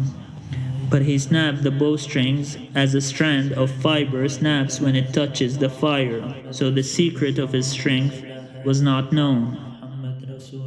Then Delilah said to Samson, You have mocked me and told me lies. Please tell me how you could be bound. He said to her, If they bind me with new ropes that have not been used, then I shall become weak and be like anyone else. So Delilah took new ropes and bound him with them, and said to him, The Philistines are upon you, Samson. The men lying in wait were in an inner chamber, but he snapped the ropes off his arms like a thread. Then Delilah said to Samson, Until now you have mocked me and told me lies. Tell me how you could be bound. He said to her, If you weave the 7 locks of my head with the web and make it tight with the pin, then I shall become weak and be like anyone else. So while he slept, Delilah took the 7 locks of his head and wove them into the web and made them tight with the pin. Then she said to him, The Philistines are upon you, Samson. But he awoke from his sleep and pulled away the pin, the loom, and the web. Then she said to him, How can you say, I love you, when your heart is not with me? You have mocked me 3 times now, and have not told me what makes your strength so great. Finally, after she had nagged him with her words day after day, and pestered him, he was tired to death. So he told her his whole secret, and said to her, A razor has never come upon my head, for I have been a Nazirite to God from my mother's womb. If my head were shaven, then my strength would leave me. I would become weak and be like anyone else. When Delilah realized that he had told her his whole secret, she sent and called the lords of the Philistines, saying, "This time come up, for he has told his whole secret to me." Then the lords of the Philistines came up to her and brought the money in their hands. She let him fall asleep on her lap, and she called a man and had him shave off the 7 locks of his head.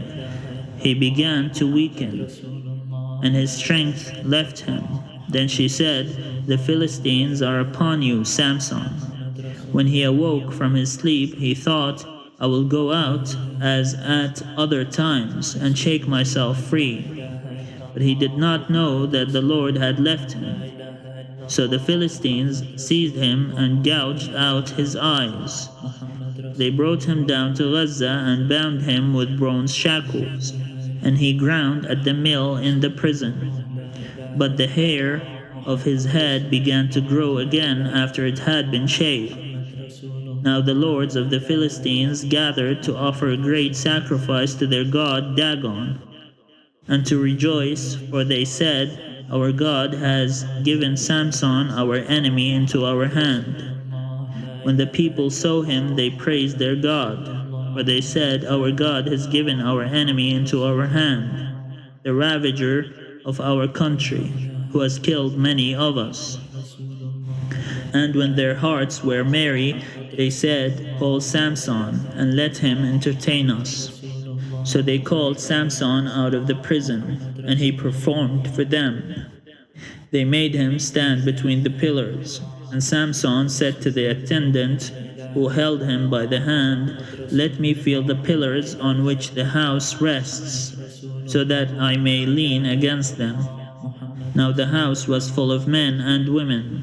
All the lords of the Philistines were there, and on the roof there were about 3,000 men and women who looked on while Samson performed. Then Samson called to the Lord and said, "Lord God, remember me and strengthen me only this once, O God, so that with this one act of revenge I may pay back the Philistines for my 2 eyes." And Samson grasped the 2 middle pillars on which the house rested, and he leaned his weight against them, his right hand on the one and his left hand on the other. Then Samson said, "Let me die with the Philistines." He strained with all his might, and the house fell on the lords and all the people who were in it. So those he killed at his death were more than those he had killed during his life. Then his brothers and all his family came down and took him and brought him up and buried him between Zorah and Eshtaol in the tomb of his father Manoah.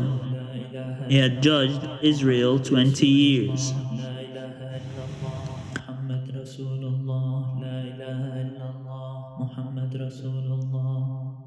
Chapter 17. There was a man in the hill country of Ephraim whose name was Micah. He said to his mother, "The 1,100 pieces of silver that were taken from you, about which you uttered a curse, and even spoke it in my hearing, that silver is in my possession. I took it, but now I will return it to you." And his mother said, "May my son be blessed by the Lord."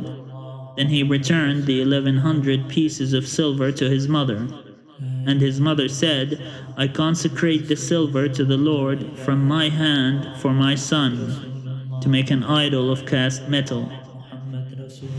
So when he returned the money to his mother took 200 pieces of silver and gave it to the silversmith, who made it into an idol of cast metal.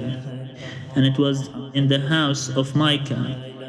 This man Micah had a shrine, and he made an ephod and teraphim, and installed one of his sons, who became his priest. In those days there was no king in Israel. All the people did what was right in their own eyes. Now there was a young man of Bethlehem in Judah, of the clan of Judah. He was a Levite residing there. This man left the town of Bethlehem in Judah to live wherever he could find a place. He came to the house of Micah in the hill country of Ephraim to carry on his work. Micah said to him, "From where do you come?" He replied, "I'm a Levite of Bethlehem in Judah, and I am going to live wherever I can find a place." Then Micah said to him, "Stay with me, and be to me a father and a priest, and I will give you 10 pieces of silver a year, a set of clothes, and your living." The Levite agreed to stay with the man. The young man became to him like one of his sons. So Micah installed the Levite, and the young man became his priest, and was in the house of Micah. Then Micah said, "Now I know that the Lord will prosper me, because the Levite has become my priest." Chapter 18. In those days there was no king in Israel, and in those days the tribe of the Danites was seeking for itself a territory to live in. For until then no territory among the tribes of Israel had been allotted to them. So the Danites set 5 valiant men from the whole number of their clan, from Zorah and from Eshtaol, to spy out the land and to explore it. And they said to them, "Go explore the land." When they came to the hill country of Ephraim, to the house of Micah, they stayed there. While they were at Micah's house, they recognized the voice of the young Levite. So they went over and asked him, "Who brought you here? What are you doing in this place? What is your business here?" He said to them, "Micah did such and such for me, and he hired me, and I have become his priest." Then they said to him, "Inquire of God that we may know whether the mission we are undertaking will succeed." The priest replied, "Go in peace. The mission you are on is under the eye of the Lord." The 5 men went on, and when they came to Laish, they observed the people who were there living securely, after the manner of the Sidonians, quiet and unsuspecting, lacking nothing on earth, and possessing wealth. Furthermore, they were far from the Sidonians, and had no dealings with Aram. When they came to their kinsfolk at Zorah and Eshtaol, they said to them, "What do you report?" They said, "Come, let us go up against them, for we have seen the land, and it is very good. Will you do nothing? Do not be slow to go, but enter in and possess the land. When you go, you will come to an unsuspecting people. The land is broad. God has indeed given it into your hands, a place where there is no lack of anything on earth."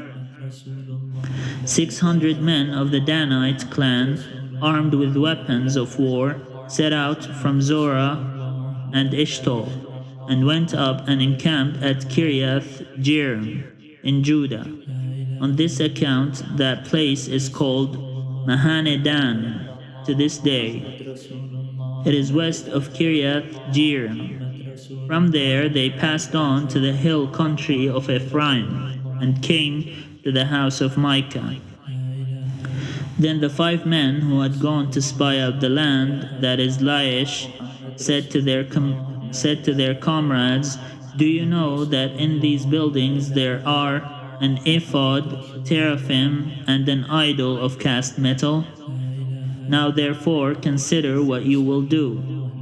So they turned in that direction and came to the house of the young Levite, at the home of Micah, and greeted him, while the 600 men of the Danites, armed with their weapons of war, stood by the entrance of the gate.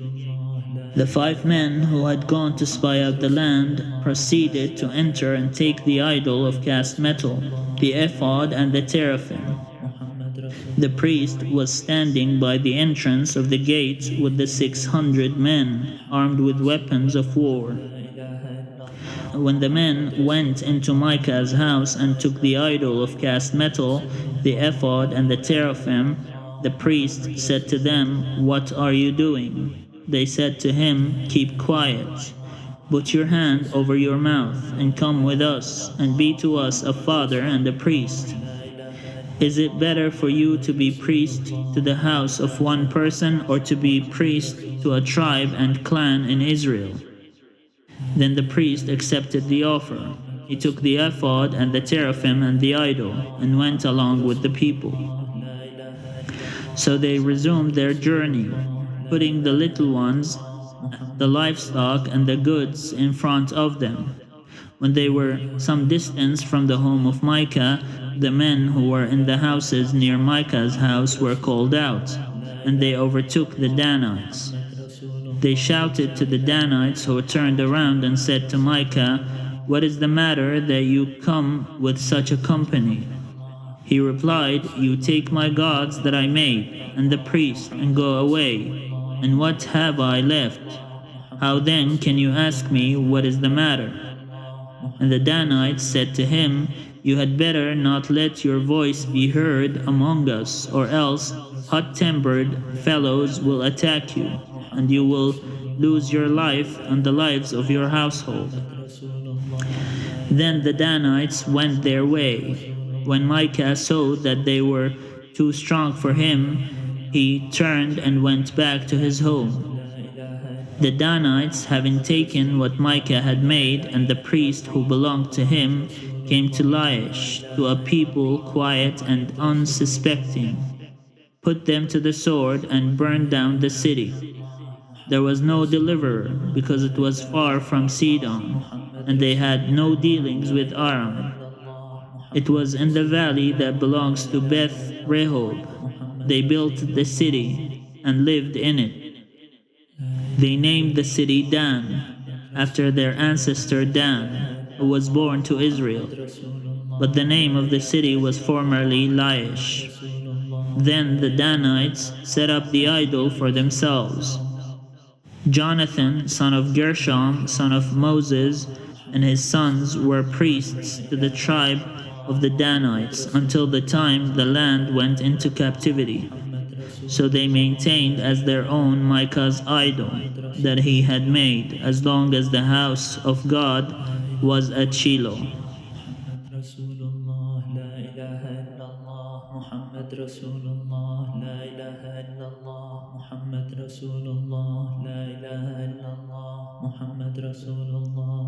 Chapter 19. In those days, when there was no king in Israel, a certain Levite, residing in the remote parts of the hill country of Ephraim, took to himself a concubine from Bethlehem in Judah. But this concubine became angry with him, and she went away from him to her father's house at Bethlehem in Judah, and was there some 4 months. Then her husband set out after her, to speak tenderly to her and bring her back. He had with him his servant and a couple of donkeys. When he reached her father's house, the girl's father saw him and came with joy to meet him. His father-in-law, the girl's father, made him stay, and he remained with him 3 days. So they ate and drank, and he stayed there. On the 4th day they got up early in the morning, and he prepared to go. But the girl's father said to his son-in-law, "Fortify yourself with a bit of food, and after that you may go." So the 2 men sat and ate and drank together. And the girl's father said to the man, "Why not spend the night and enjoy yourself?" When the man got up to go, his father-in-law kept urging him until he spent the night there again. On the 5th day he got up early in the morning to leave, and the girl's father said, "Fortify yourself." So they lingered until the day declined, and the 2 of them ate and drank. When the man with his concubine and his servant got up to leave, his father-in-law, the girl's father, said to him, "Look, the day has worn on until it is almost evening. Spend the night. See, the day has drawn to a close. Spend the night here and enjoy yourself. Tomorrow, you can get up early in the morning for your journey and go home." But the man would not spend the night. He got up and departed and arrived opposite Jebus, that is Jerusalem. He had with him a couple of saddled donkeys, and his concubine was with him. When they were near Jebus, the day was far spent, and the servant said to his master, "Come now, let us turn aside to the city of the Jebusites, and spend the night in it." But his master said to him, "We will not turn aside into a city of foreigners, who do not belong to the people of Israel, but we will continue on to Gibeah." Then he said to his servant, "Come, let us try to reach one of these places, and spend the night at Gibeah or at Ramah." So they passed on and went their way, and the sun went down on them near Gibeah, which belongs to Benjamin. They turned aside there to go in and spend the night at Gibeah. He went in and sat down in the open square of the city, but no one took them in to spend the night. Then at evening there was an old man coming from his work in the field. The man was from the hill country of Ephraim, and he was residing in Gibeah. The people of the place were Benjaminites. When the old man looked up and saw the wayfarer in the open square of the city, he said, "Where are you going, and where do you come from?" He answered him, "We are passing from Bethlehem in Judah to the remote parts of the hill country of Ephraim, from which I come. I went to Bethlehem in Judah, and I am going to my home. Nobody has offered to take me in. We, your servants, have straw and fodder for our donkeys, with bread and wine for me and the woman and the young man along with us. We need nothing more." The old man said, "Peace be to you. I will care for all your wants. Only do not spend the night in the square." So he brought him into his house and fed the donkeys. They washed their feet and ate and drank. While they were enjoying themselves, the men of the city, a perverse lot, surrounded the house and started pounding on the door. They said to the old man, the master of the house, "Bring out the man who came into your house, so that we may have intercourse with him." And the man, the master of the house, went out to them and said to them, "No, my brothers, do not act so wickedly, since this man is my guest. Do not do this vile thing. Here are my virgin daughter and his concubine. Let me bring them out now. Ravish them and do whatever you want to them, but against this man do not do such a vile thing." But the men would not listen to him. So the man seized his concubine and put her out to them. They wantonly raped her and abused her all through the night until the morning. And as the dawn began to break, they let her go. As morning appeared, the woman came and fell down at the door of the man's house where her master was, until it was light. In the morning her master got up, opened the doors of the house, and when he went out to go on his way, there was his concubine lying at the door of the house, with her hands on the threshold. "Get up," he said to her, "we are going." But there was no answer. Then he put her on the donkey, and the man set out for his home. When he had entered his house, he took a knife, and grasping his concubine, he cut her into 12 pieces, limb by limb, and sent her throughout all the territory of Israel. Then he commanded the men whom he sent, saying, "Thus shall you say to all the Israelites, Has such a thing ever happened since the day that the Israelites came up from the land of Egypt until this day? Consider it. Take counsel and speak out.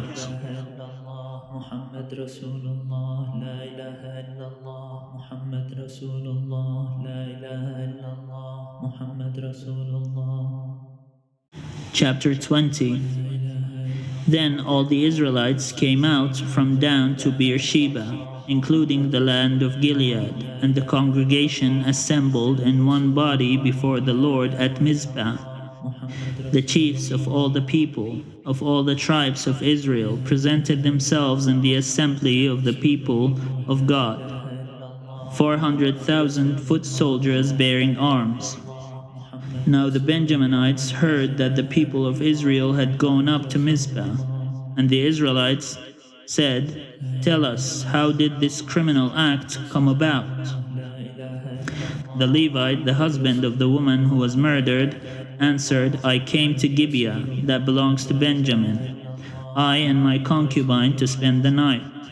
The lords of Gibeah rose up against me and surrounded the house at night. They intended to kill me. They raped my concubine until she died. Then I took my concubine and cut her into pieces and sent her throughout the whole extent of Israel's territory, for they have committed a vile outrage in Israel. So now, you Israelites, all of you, give your advice and counsel here." All the people got up as one, saying, "We will not, any of us, go to our tents, nor will any of us return to our houses. But now this is what we will do to Gibeah. We will go up against it by lot. We will take 10 men of 100 throughout all the tribes of Israel, and 100 of 1,000, and 1,000 of 10,000 to bring provisions for the troops who are going to repay Gibeah of Benjamin for all the disgrace that they have done in Israel." So all the men of Israel gathered against the city, united as one. The tribes of Israel sent men through all the tribe of Benjamin, saying, "What crime is this that has been committed among you? Now then, hand over those scoundrels in Gibeah, so that we may put them to death, and purge the evil from Israel." But the Benjaminites would not listen to their kinsfolk, the Israelites. The Benjaminites came together out of the town of Gibeah to go out to battle against the Israelites. On that day, the Benjaminites mustered 26,000 armed men from their towns, besides the inhabitants of Gibeah. Of all this force, there were 700 picked men who were left-handed. Every one could sling a stone at a hare and not miss. And the Israelites, apart from Benjamin, mustered 400,000 armed men, all of them warriors. The Israelites proceeded to go up to Bethel, where they inquired of God, "Which of us shall go up first to battle against the Benjaminites?" And the Lord answered, "Judah shall go up first." Then the Israelites got up in the morning and encamped against Gibeah. The Israelites went out to battle against Benjamin, and the Israelites drew up the battle line against them at Gibeah. The Benjaminites came out of Gibeah and struck down on that day 22,000 of the Israelites. The Israelites went up and wept before the Lord until the evening, and they inquired of the Lord, "Shall we again draw near to battle against our kinsfolk the Benjaminites?" And the Lord said, "Go up against them." The Israelites took courage, and again formed the battle line in the same place where they had formed it on the first day. So the Israelites advanced against the Benjaminites the second day. Benjamin moved out against them from Gibeah the second day, and struck down 18,000 of the Israelites, all of them armed men. Then all the Israelites, the whole army, went back to Bethel and wept. setting there before the Lord. They fasted that day until evening. Then they offered burnt offerings and sacrifices of well-being before the Lord. And the Israelites inquired of the Lord, for the ark of the covenant of God was there in those days. And Phinehas, son of Eleazar, son of Aaron, ministered before it in those days, saying, Shall we go out once more to battle against our kinsfolk the Benjaminites, or shall we desist? The Lord answered, Go up, for tomorrow I will give them into your hand. So Israel stationed men in ambush around Gibeah. Then the Israelites went up against the Benjaminites on the third day, and set themselves in array against Gibeah, as before. When the Benjaminites went out against the army, they were drawn away from the city. As before, they began to inflict casualties on the troops along the main road, one of which goes up to Bethel, and the other to Gibeah, as well as in the open country, killing about 30 men of Israel. The Benjaminites thought, They are being routed before us as previously. But the Israelites said, Let us retreat and draw them away from the city toward the roads. The main body of the Israelites drew back its battle line to Baal Tamar, while those Israelites who were in ambush rushed out of their place west of Geba. There came against Gibeah 10,000 picked men out of all Israel, and the battle was fierce. But the Benjaminites did not realize that disaster was close upon them.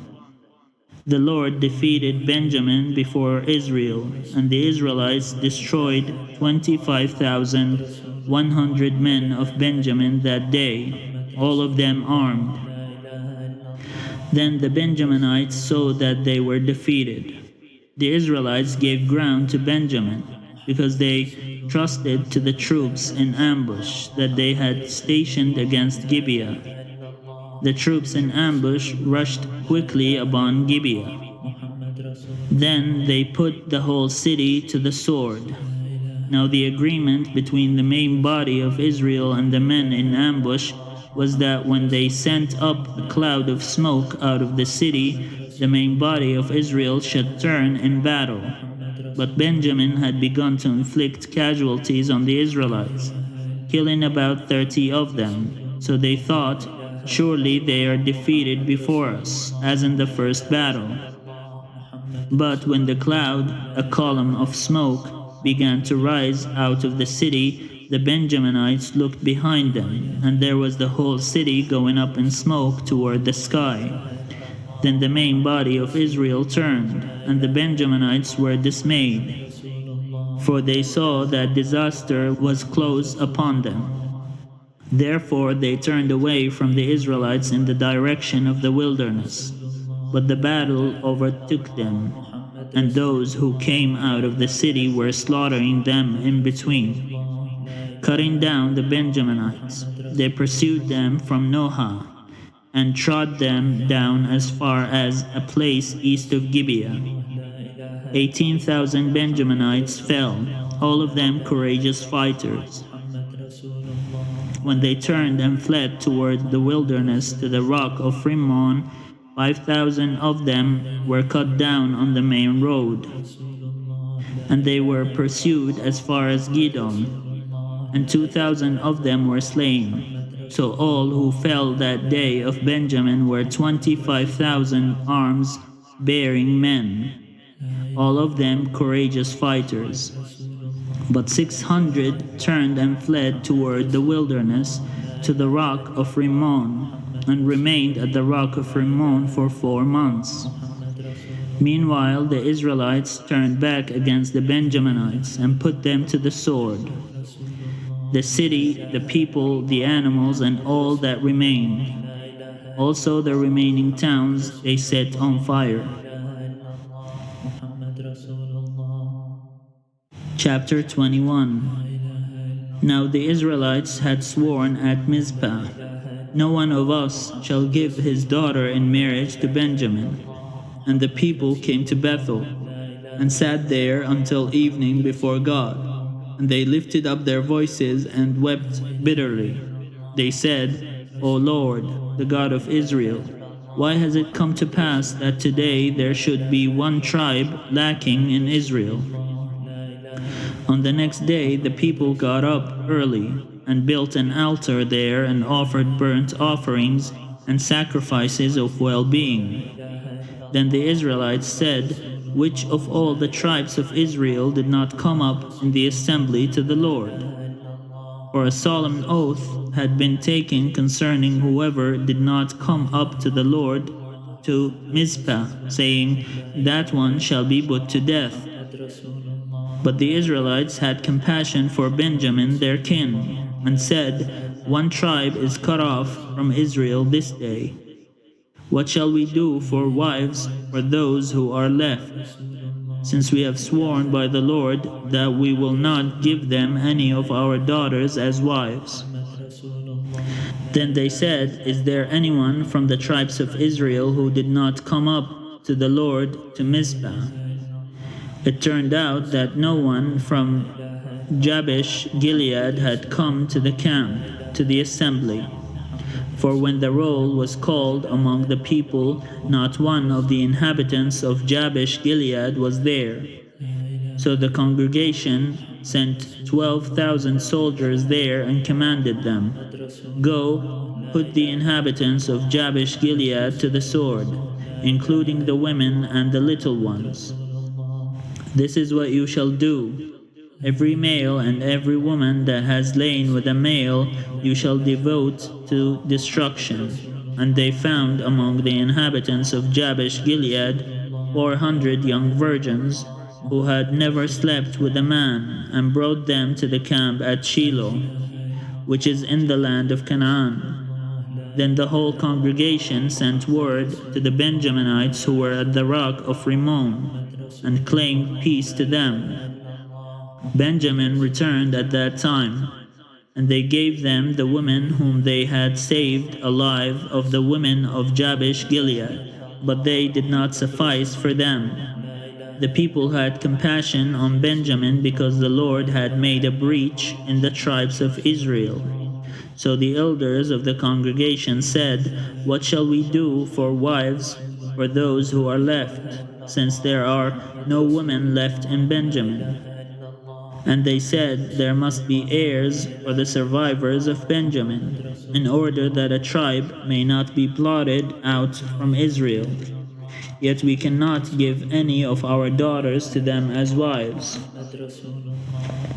For the Israelites had sworn, cursed be anyone who gives a wife to Benjamin. So they said, look, the yearly festival of the Lord is taking place at Shiloh, which is north of Bethel, on the east of the highway that goes up from Bethel to Shechem, and south of Lebanon. And they instructed the Benjaminites, saying, go and lie in wait in the vineyards, and watch.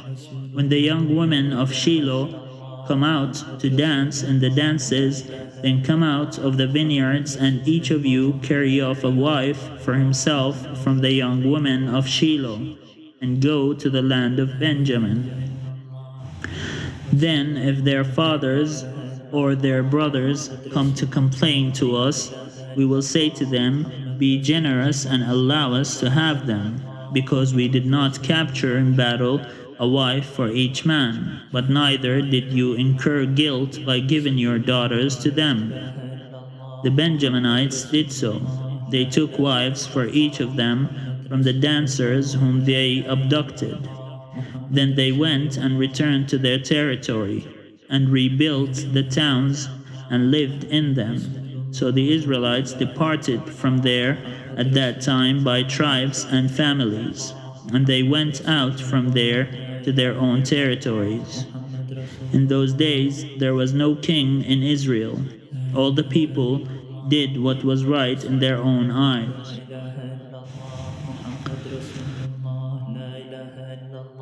محمد رسول الله لا إله إلا الله محمد رسول الله